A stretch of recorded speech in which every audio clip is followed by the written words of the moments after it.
A continuación, Ciudadanía, Democracia y Desarrollo.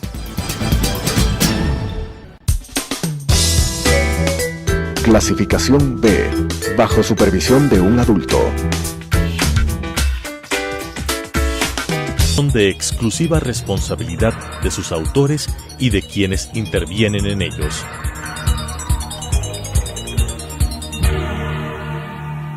Telesucesos, Canal 29, UHF y la Unión Nacional de Periodistas presentan Ciudadanía, Democracia y Desarrollo, un espacio para explorar la acción ciudadana en relación a las políticas públicas y su impacto en la calidad de vida de los ecuatorianos, con la conducción de la doctora Guadalupe Fierro.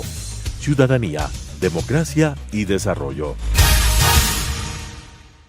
Amigos de Telesucesos y de la Unión Nacional de Periodistas, estamos nuevamente con ustedes para un nuevo programa de Ciudadanía y Desarrollo.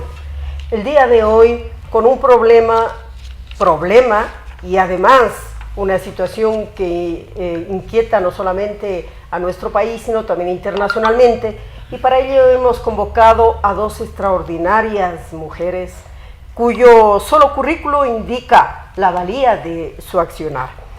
A mi derecha está María Dolores Miño. Ella es abogada por la Universidad San Francisco de Quito, máster en Derecho Internacional y Derechos Humanos por el Colegio de Leyes de Washington. Trabajó en la Relatoría Especial para la Libertad de Expresión.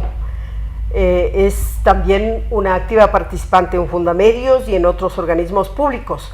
Litigó también, a pesar de su juventud, en el Sistema Interamericano de Derechos Humanos. Es actualmente docente de la carrera de Derecho y Ciencias Políticas de la Universidad UDLA, directora ejecutiva del Observatorio de Derechos y Justicia del Ecuador. Acá a mi izquierda, igualmente una mujer extraordinariamente valiosa, Loti Andrade Abdo. Ella es máster en Ciencias Internacionales por la Universidad del Ecuador, Central del Ecuador. Es egresada de la Maestría de Relaciones Internacionales de la Flaxo, licenciada en Ciencias Políticas por la Universidad de Costa Rica. Ha sido funcionaria de carrera por 25 años en el servicio exterior de nuestro país y en esa calidad ha estado varias veces como subsecretaria encargada. Ha sido directora general de las áreas de soberanía nacional, de promoción económica para América del Sur y otras, funcionaria de la Embajada de Ecuador en Argentina, representante alterna de la misión permanente del Ecuador ante la Organización Mundial del Comercio, coordinadora en esa calidad también de las negociaciones comerciales del Ecuador en el área de servicios ante la Unión Europea. También ha sido una representante alterna ante la sede de los derechos humanos de las Naciones Unidas, que está en Ginebra, Suiza. Actualmente ella milita en la plataforma de defensa de la democracia y de los derechos humanos del Ecuador. Y también es una activa participante de la Coalición Nacional de Mujeres y de la Red de Mujeres Políticas de nuestro país. Bueno, también ha trabajado en el frente diplomático haciendo cosas extraordinarias. Por ejemplo, ella tiene un reconocimiento por el Ministerio de Defensa del Perú porque contribuyó a las labores de desminado después del conflicto bélico que tuvo nuestro país. ¿Por qué este currículum tan importante en el campo internacional? Porque lo que vamos a tratar el día de hoy es algo que atañe a nuestro país desde el exterior. El país todos los días está sorprendido y hoy tenemos una sorpresa realmente muy grande, mayúscula, cuando el ciudadano, ya actualmente Rafael Correa y Ricardo Patiño, han puesto una demanda ante la OEA, pidiendo que se aplique la Carta Democrática porque según ellos se han violado sus derechos humanos o estarían por violarse por lo menos en la consulta que se aproxima. Vamos primero a ver un enfoque jurídico con María Dolores Miño y luego veremos cuál es una evaluación política y social con Loti Andrade. Por favor, ¿qué nos puedes decir tú sobre este espinoso tema internacional que afecta al Ecuador? Muchísimas gracias, Guadalupe, por tu invitación y a la distinguida audiencia igual un cordial saludo. Posiblemente sería conveniente explicar el contexto por si alguno de nuestros televidentes no está enterado, no sabe suficientemente bien.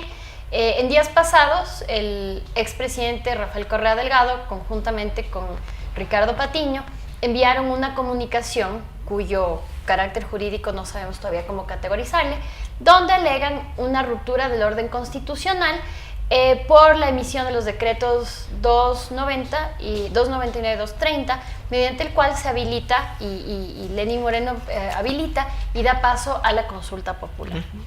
Ellos alegan que eso es un quiebre del orden democrático y por esa razón alegan, entre otras cosas, que se active la Carta Democrática Interamericana. Pero además resulta una cosa media interesante ver que el llamado al ejercicio democrático de un derecho ciudadano resulte ser una violación, según él, de los derechos humanos. ¿En dónde está la contradicción? Hay contradicciones de fondo y de forma, y a eso precisamente iba hace algún momento.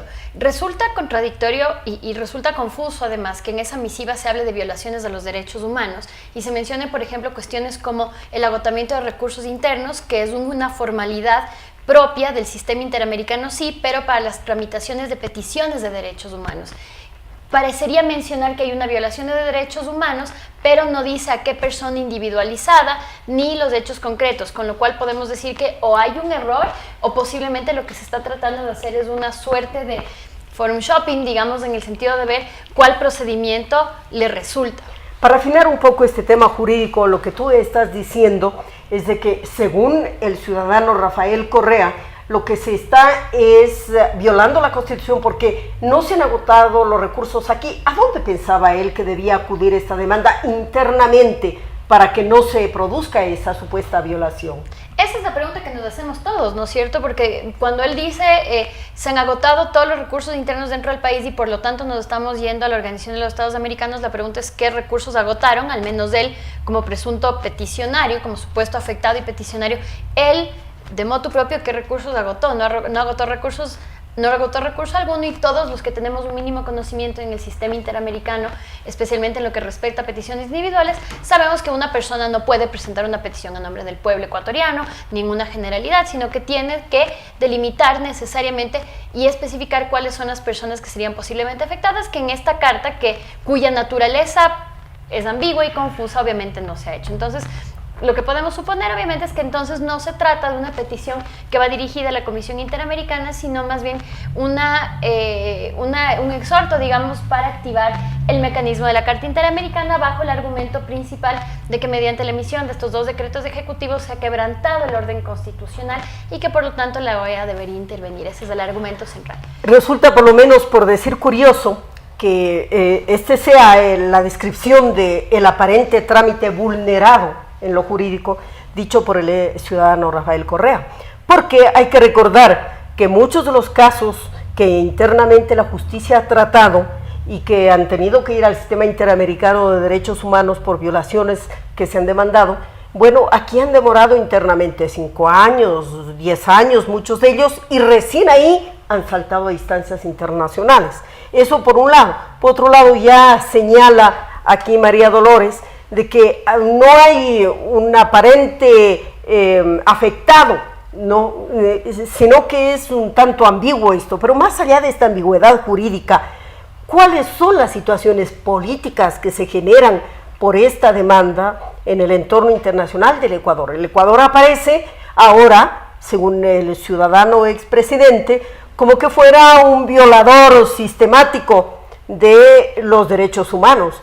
Y bueno, hay que recordar que lamentablemente cuando él estuvo de presidente ocurrieron muchas de estas violaciones y él, si mal no recuerdo, hizo una evaluación extremadamente negativa del organismo al que ahora recurre. Así es. Bueno, primero, un gusto verte, Dolores y Guadalupe, agradeciendo la invitación. Lo que está aquí explicando Dolores, desde el punto de vista político, se puede explicar como una desesperación del expresidente Correa, ¿no es cierto?, ante la situación de venida de él cuando vino, que no tuvo la respuesta del pueblo, que se dio cuenta que aquí efectivamente a rey puesto, rey muerto, como dicen, no a rey muerto, rey puesto. Me parece a mí que es una actitud de él política, que está buscando protagonismo internacional, que está buscando, digamos, incluso desviar la atención a los problemas serios que sufre el Ecuador, como el caso de la corrupción, desviar la atención de todo lo que está pasando con el vicepresidente Jorge Glass, y toda esta tendencia, digamos, a seguir buscando, investigando y procesando a todas las personas vinculadas en el gobierno de Rafael Correa. Entonces, a mí me parece que es una medida, por un lado, desesperada. Por otro lado, es verdad que cualquier ciudadano del continente latinoamericano puede presentar una solicitud ante la Secretaría General de la OEA en caso de que sienta que sus derechos han sido vulnerados. O sea, eso no es algo extraño, ¿no? Lo que sí es extraño, por ejemplo, y que nos parece a nosotros un error desde el secretario general, es informar por Twitter, ¿no? O sea, algún tipo de sobriedad y algún tipo de representación de lo que es un organismo como la Organización de Estados Americanos, pues merecería primero una respuesta meditada, una respuesta seria, y no como se hace ahora la diplomacia de los Twitter, que en definitiva es más mediática que jurídica, ¿no? Yo creo que ahí va el tema. Ahora, una de las cosas que en este punto hay que tratar es la rápida respuesta que ha dado, pero contradictoria al mismo tiempo, el gobierno actual. Por un lado, el señor presidente de la República manifiesta su absoluta inconformidad y hace una crítica muy valedera, que incluso internacionalmente ha tenido mucha repercusión sobre esto, en el sentido de que es extraño, por decirlo lo menos, y contradictorio esta petición, considerando cuál ha sido la actitud del presidente respecto de estos organismos. Pero por otro lado, la Cancillería parece discrepar con el propio presidente de la República.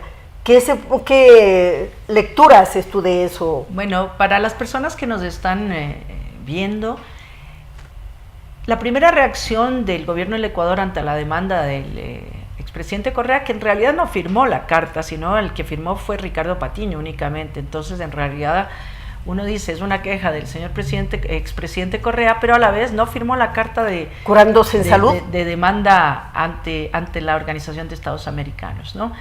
Pero la primera reacción fue mandar un comunicado desde la Cancillería diciendo que no admiten ningún tipo de intervención en asuntos internos del país.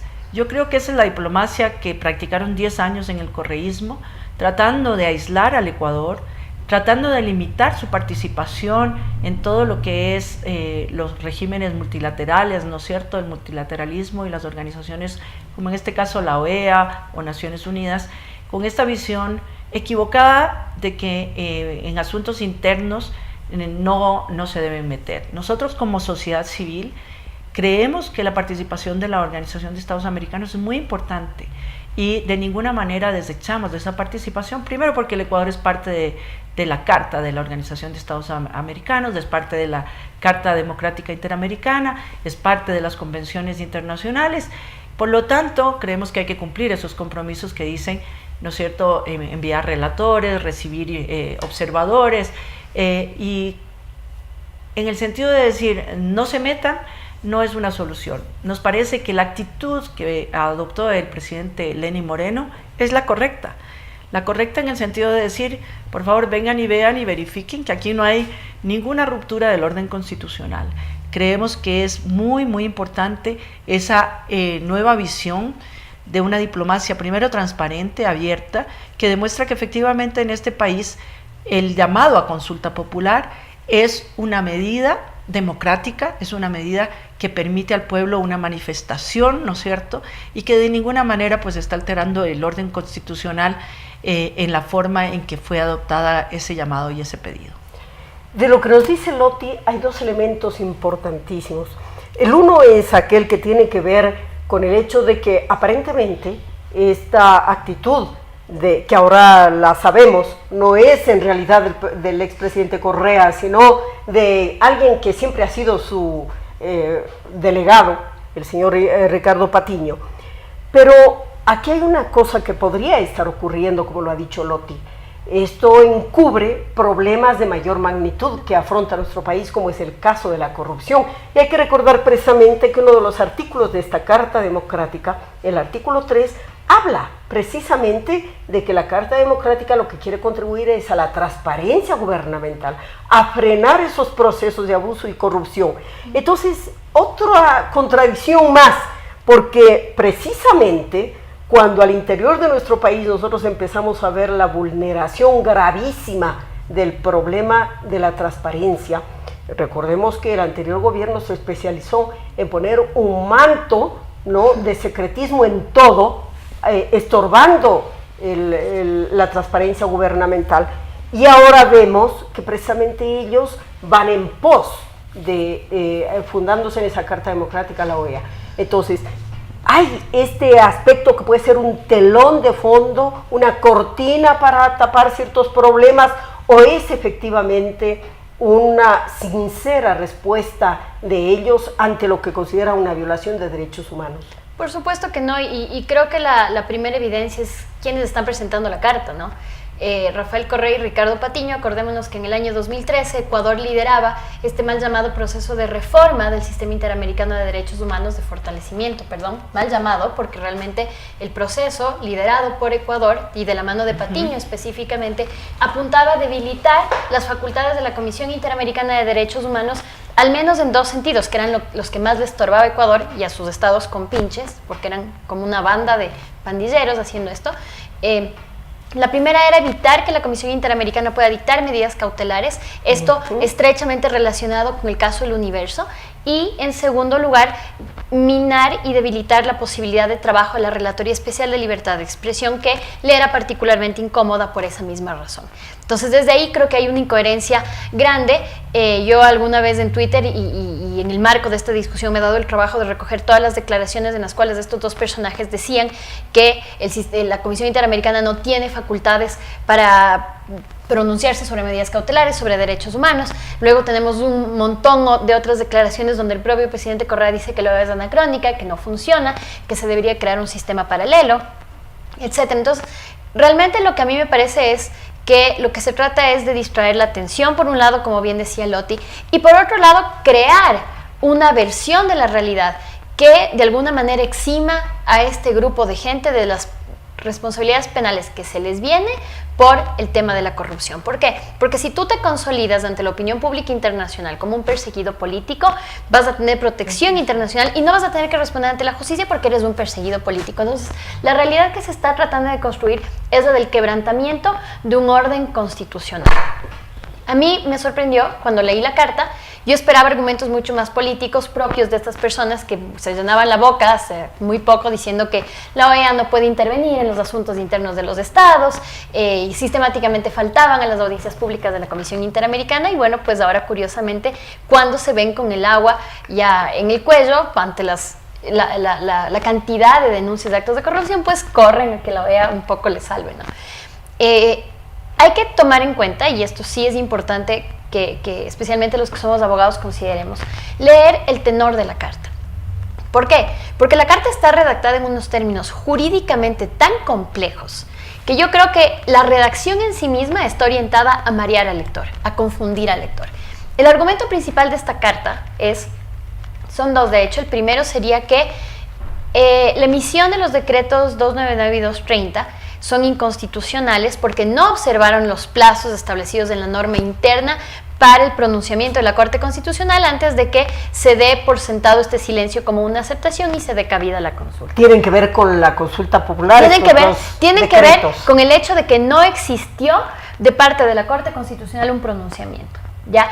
La norma relativa al momento en que la Corte Constitucional tiene que pronunciarse está consagrada en el artículo 105, párrafo último de la Ley Orgánica de Garantías Jurisdiccionales y Control Constitucional. Ahí el artículo 105 dice muy claramente, si en el plazo de 20 días la Corte Constitucional no se ha manifestado, se entenderá ese silencio como una aprobación de las preguntas y se da aval a la consulta. Como el silencio administrativo.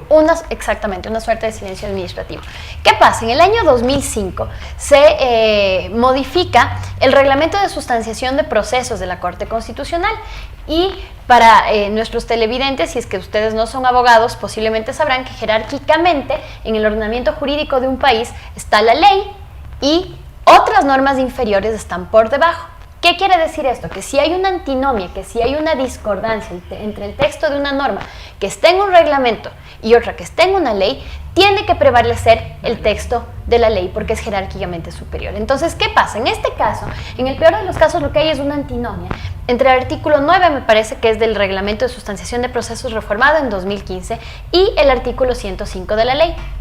Lo que dice Patiño y Correa en su escrito es que el plazo era el establecido en el reglamento de sustanciación, que le permite más tiempo a la Corte, y que la Corte todavía estaba a tiempo de pronunciarse, y que el decreto ejecutivo de la ENIM viene a ser una suerte de medida precipitada que tiene como objetivo mermar la posibilidad de los ciudadanos de pronunciarse al respecto, que no es cierto, porque realmente el plazo que debe respetarse es el que está establecido en la ley como norma jerárquicamente superior a cualquier norma. Ahora, hay que recordar que el expresidente Correa siempre adoleció de esa falla.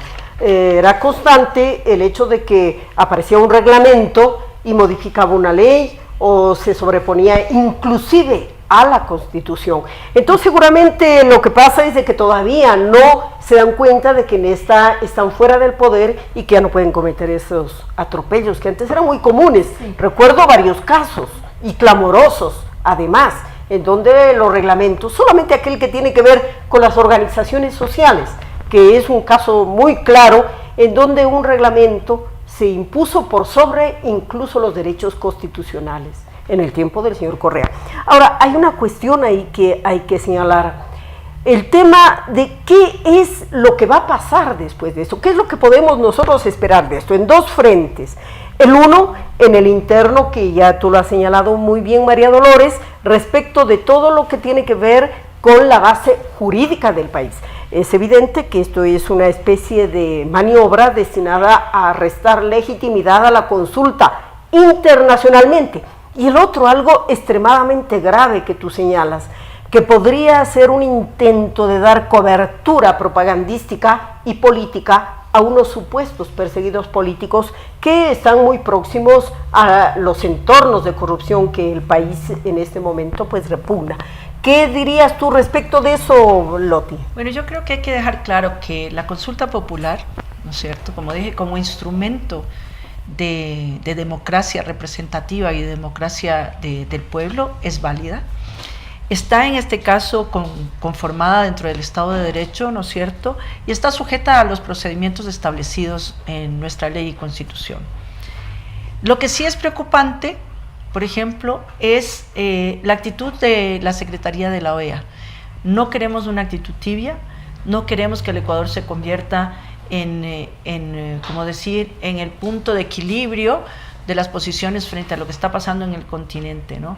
Para nosotros lo importante es que basados, de acuerdo a la Carta Democrática, ¿no es cierto?, sí se reciba, se revise y se deje claro que aquí no hay ningún tipo de ruptura del orden constitucional, que la consulta es un mecanismo para la población, para la ciudadanía, como mecanismo válido y vigente para pronunciarse en aquellos temas que tienen que ver con el ejercicio de derechos y democracia, y que abre la oportunidad a la ciudadanía, ¿no es cierto?, si la ciudadanía entiende que es ese mecanismo de transición hacia un régimen de real democracia, división de poderes, separación de poderes, donde haya efectivamente elecciones periódicas, libres y justas, un régimen plural de partidos, donde se respeten los derechos humanos, las libertades fundamentales, por ejemplo.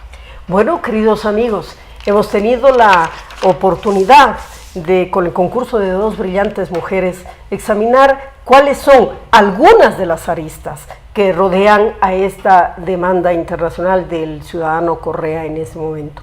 Pero esto continuará. Es importante que la ciudadanía pueda informarse sobre esto para que su voto sea el más adecuado en este momento tan importante y crucial para la democracia del país que se avecina. Con ustedes estaremos nuevamente la Unión Nacional de Periodistas y Telesucesos para llevarles estas preocupaciones a la ciudadanía. Muchas gracias. A ustedes, a ustedes.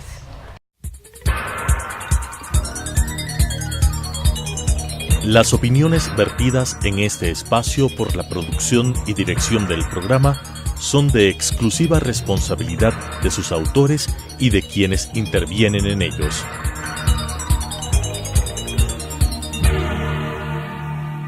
Telesucesos Canal 29 UHF y la Unión Nacional de Periodistas presentaron Ciudadanía, Democracia y Desarrollo, un espacio para explorar la acción ciudadana en relación a las políticas públicas y su impacto en la calidad de vida de los ecuatorianos, con la conducción de la doctora Guadalupe Fierro.